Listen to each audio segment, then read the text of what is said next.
பானு வணக்கம். அமெரிக்காவின் இருக்கக்கூடிய வாஷிங்டன் டிசியில் ரொனால்ட் ரீகன் என்ற விமான நிலையம் அருகே பயணிகள் ரக விமானமும் ராணுவ ஹெலிகாப்டரும் நேருக்கு நேர் மோதி ஒரு மிகப்பெரிய விபத்தானது ஏற்பட்டது. அந்த விபத்தில் உடைந்த பாகங்கள் அந்த விமான நிலையம் அருகே ஓடக்கூடிய பொடோமாக் என்ற ஆற்றில் விழுந்திருக்கின்றது. அங்கு மீட்பு பணிகள் என்பது மிக தீவிரமாக நடைபெற்று வருகிறது. உள்ளூர் நேரப்படி சரியாக இரவு 9 மணிக்கு இந்த விபத்தானது நடைபெற்றது. அதைத் தொடர்ந்து உடனடியாக விரைந்த மீட்பு குழு மிக தீவிரமாக அந்த மீட்பு பணியை மேற்கொண்டு வருகிறார்கள். இந்நிலையில் மீட்பு பணியில் அதிர்ச்சிகரமான செய்திகள் வெளியாக இருக்கின்றது. தேட தேட மனித உடல்கள் கண்டெடுக்கப்பட்டு வருகின்றன. மொத்தமாக நாம் ஏற்கனவே இந்த விபத்து நடைபெற்ற போதே தெரிவித்திருந்தோம். அந்த விமானத்தில் சிறிய ரக விமானத்தில் கிட்டத்தட்ட 64 பேர் பயணம் செய்திருக்கிறார்கள். விமானிகள், பணிப்பெண்கள் உள்ளிட்ட 64 பேர் அந்த சிறிய ரக விமானத்தில் பயணம் செய்திருக்கிறார்கள்.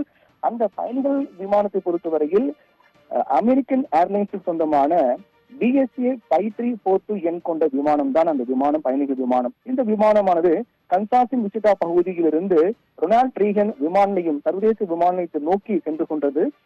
அப்போது அந்த விமான நிலையம் அருகே வந்தவுடன் அது தரையிறங்குவதற்கான முயற்சி மேற்கொண்டது. தரையிறங்குவதற்கான முயற்சி மேற்கொண்ட போதுதான் திடீரென்று அந்த பகுதியில் வந்த ராணுவ ஹெலிகாப்டர், அந்த ராணுவ ஹெலிகாப்டர் பொறுத்தவரையில் பிளாக் ஹாக் ஹெலிகாப்டர் S-60 ரக ஹெலிகாப்டராகும். அந்த ஹெலிகாப்டரானது பயணிகள் விமானம் மீது நேருக்கு நேர் மோதி மிகப்பெரிய விபத்தானது ஏற்பட்டது. அப்போது இரவு நேரம் என்பதால் இருள் சூழ்ந்த வான்பரப்பில் அந்த விமானம் வெடித்து சிதறிய காட்சிகள் எல்லாம் பதபதைக்க வைக்கக்கூடிய வகையில் இருந்தது. அதை தொடர்ந்து உடனடியாக இந்த விபத்து நடைபெற்றது, என்ன காரணத்துக்காக நடைபெற்றது, எப்படி நடைபெற்றது உள்ளிட்ட பல்வேறு விசாரணைகள் மேற்கொள்ளப்பட்டன. அந்த விமான நிலையம் அருகே பொடோமாக் என்ற ஆறு ஆனது ஓடுகிறது. அந்த ஆற்றினுடைய மேற்பரப்பில் தான் இந்த விபத்து நடைபெற்றது. ஒரு 3 நிமிடம் தாமதமாக இருந்தால் கூட அந்த விமானம் பாதுகாப்பாக தரையிறங்கி இருக்கும். 64 பேரும் உயிர் தப்பியிருப்பார்கள். ஆனால் அந்த விமானத்தின் மீது மோதிய ராணுவ ஹெலிகாப்டர் காரணமாக உடைந்த பாகங்கள் வெடித்து சிதறி பொடோமாக் என்ற ஆற்றில் விழுந்திருக்கின்றது. விழுந்த உடனே மீட்பு குழு உடனடியாக விரைந்து சென்று மீட்பு பணி தீவிரமாக மேற்கொண்டு வருகிறார்கள். 100க்கும் மேற்பட்ட மீட்பு படையினர் அங்கு குவிக்கப்பட்டிருக்கிறார்கள். குறிப்பாக தீயணைப்பு துறையினர், அவசரகால மீட்பு படை வீரர்கள், காவல்துறையினர், மருத்துவ குழுக்கள் உள்ளிட்ட 100க்கும் மேற்பட்ட அமைப்பு குழுக்கள் அங்கு முகாமிட்டு மீட்பு பணி என்பதும் தேடுதல் வேட்டை என்பதும் மிக தீவிரமாக நடைபெற்று வருகிறது. இதில் மிக முக்கியமான விடயம் என்னவென்றால், அந்த ஆறு பொறுத்தவரையில் தற்போது அமெரிக்காவின் வாஷிங்டன் பகுதியில் கடுமையான பனிப்பொழிவு என்பது, உறை பனி என்பது காணப்படுகிறது. அந்த ஆற்றினுடைய நீரும் மோசமாக இருப்பதாகவும், அதே போன்று அதிக பனிப்பொழிவு, உறை வைக்கக்கூடிய பனிப்பொழிவு அதிகமாக இருக்கின்றது.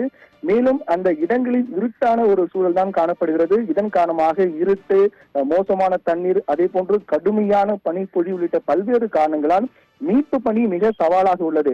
இன்னும் சொல்ல வேண்டும் என்றால், மீட்பு படை வீரர்கள் அந்த ஆற்றில் இறங்கினால் கூட அவர்களே உயிரிழக்கக்கூடிய சூழல் ஏற்படக்கூடிய அளவுக்கு மிக ஆபத்தான ஒரு பகுதியாக தான் அந்த பகுதியானது உள்ளது. இப்படிப்பட்ட சவாலுக்கு மத்தியில் தான் மீட்பு பணிகள் என்பது மிக தீவிரமாக நடைபெற்று வருகிறது. விமான விபத்து நடைபெற்ற 7 மணி நேரத்துக்கு மேலாக 19 சடலங்கள் மீட்கப்பட்டிருப்பதாக தெரிவிக்கப்பட்டிருக்கிறது.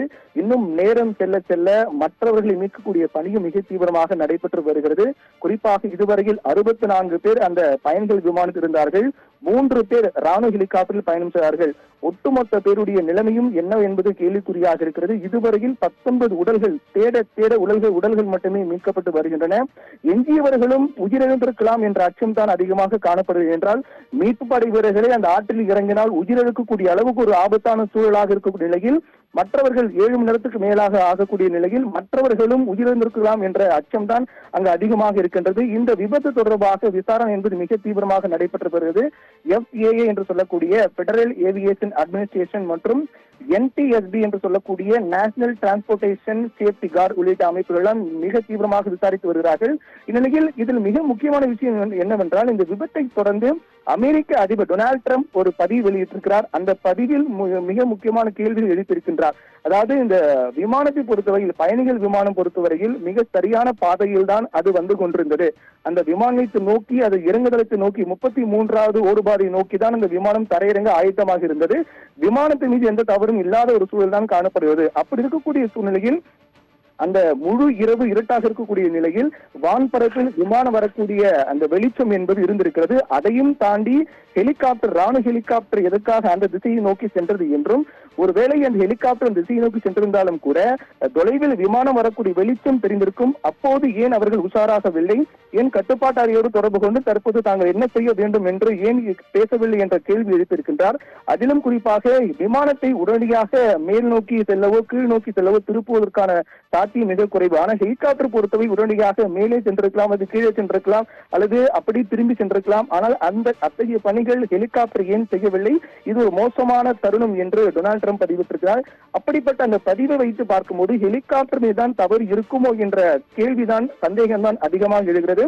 தற்போது வரையில் 19 உடல்கள் மீட்கப்பட்டிருக்கின்றன. எஞ்சியவர்கள் மீட்கக்கூடிய பணி மிக தீவிரமாக நடைபெற்று வருகிறது.